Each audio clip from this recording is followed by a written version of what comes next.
Okay guys, what we have here is one of these Toros. It's the My Ride system. It's got an engine on it that's not American. It's not a Briggs or a Kawasaki. It's a Toro engine, which is actually a Chinese engine. And what we're having is our valves are out of adjustment, so we need to adjust them. We did have to go online and find the torque specs. These are all the different specs on the motor. As you can see right there, there's your torque, your clearance on your valves for your intake and your exhaust. On your valve bank itself, this upper one is going to be your intake, and this lower one is going to be your exhaust. And what they want is a 0.10 millimeter on the intake and a 0.15 millimeter on the exhaust. And it's very important that if you pull this in your shop or wherever you're going to work on this at, it's going to be kind of warm, so you really don't want to. You want to let it cool down so you get your clearance correct again, because it has a compression release on the exhaust stroke that when it turns over, it'll stop spinning. It feels like it's hydro-locking kind of, but it's really not. It's the compression release on the exhaust stroke. It's out of adjustment, so the motor just kind of like locks up. You can actually come out here and turn this by hand and get it to go past it. A lot of people will put a battery charger, jump start it or something to get past that point. But what it really is it's not reaching the exhaust, the compression release on this exhaust, so it can spin over faster. What you're going to need: the bolts for the valve covers. They're a 10 millimeter. You can use a wrench, a ratchet, whatever. And then for the valve adjustments themselves, you got these two little nuts here. You've got an inner nut, which is a 14 millimeter, and then you got an outer nut, which is going to be a 10 millimeter. And they work kind of in sequence. So you want to take your feeler gauges here, and we're going to start with the 0.015, which is the exhaust. That'll be the lower one.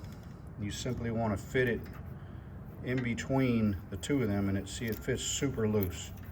So we need to tighten that down and set it to where this actually hangs literally, so it can hang in there. Like if you were just to let it hang, it would just stay in there instead of falling to the ground. And then you do the same on the top end, and that one's going to be a 0.10 millimeter. So there's the intake. It's a 0.004 or a 0.10 millimeter. The exhaust is going to be this one here, which is a 0.06 or a, boy, you can't see that, a 0.15 millimeter. And to do it, you have to take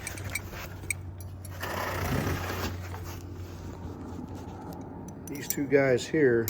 You got to hold the back one and loosen the outside one.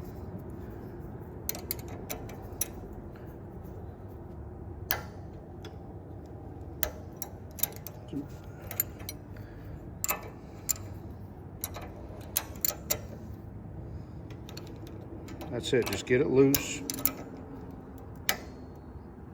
And then your actual valve clearance is adjusted by tightening this back, the back one there. So the bigger nut, the one that takes the 14 millimeter, is the one that actually adjusts what you have going on here. You don't want to compress the spring with it. You want to move it around and just run it up till it basically stops moving. That's it. And then see, it'll hold there. There's nothing holding it.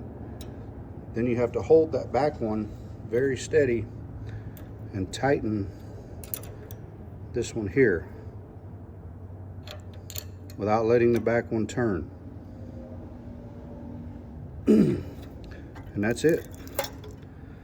Now you do the same thing with the top one. You use the smaller feeler gauge, the 0.10, run it up until it's snug, until it holds,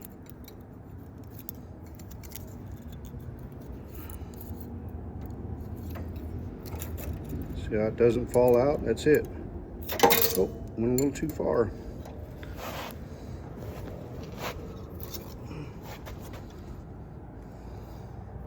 Make sure we got the right one. 0.10. Put it back in there.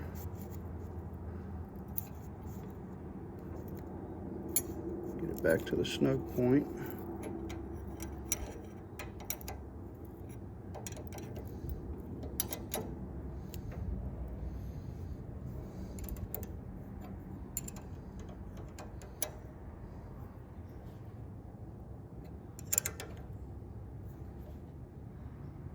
And that's it.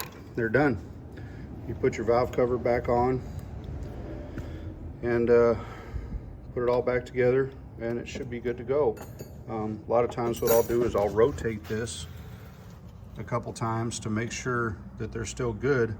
One thing I did forget to say was you probably want to have, I use a zip tie.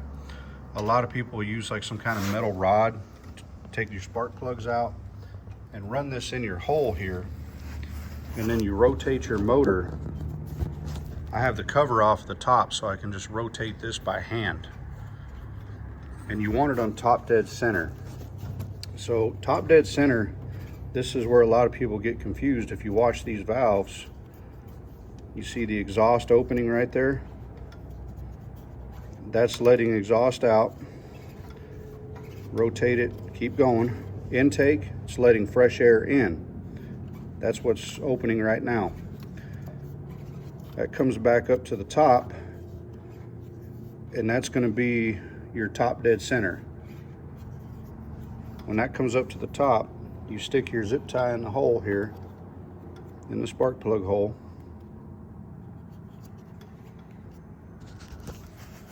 Just put it in the inside the hole there, and you can feel it go all the way in. You don't want to force it in there.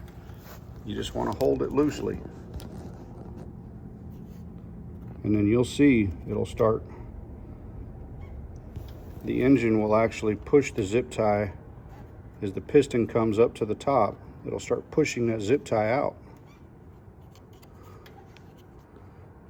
And then when it goes back in, you want to back up. You want to find the kind of a middle spot.